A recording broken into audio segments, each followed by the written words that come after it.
xa đi không trở lại, đã mang chuyện tình không thể quên.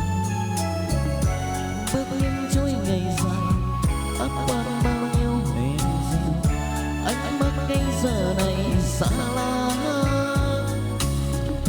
Thoáng không trong giấc ngỡ như em đang thuộc gần, gió đánh thức vì tôi buồn mẹ. Phát ánh sáng bước qua đêm thâu, chờ mong ngày mai khát vọng.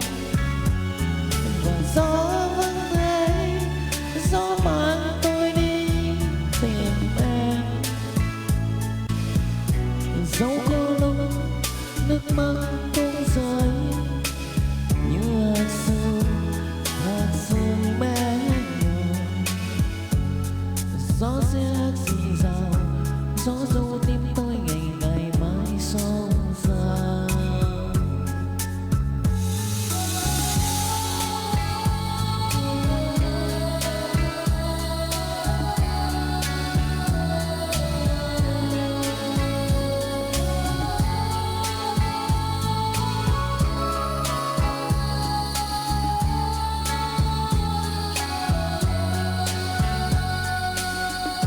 Gió vẫn hát thì thầm đánh bên tôi như thật gần, gió muốn nói điều gì tha thiết.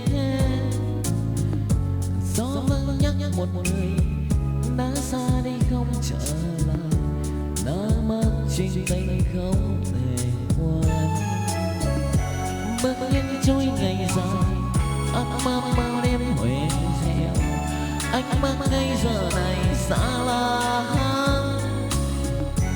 Thoáng trong giấc mình ngỡ như em đã thật gần, gió đánh thức vì tôi buồn. Tắm ánh sáng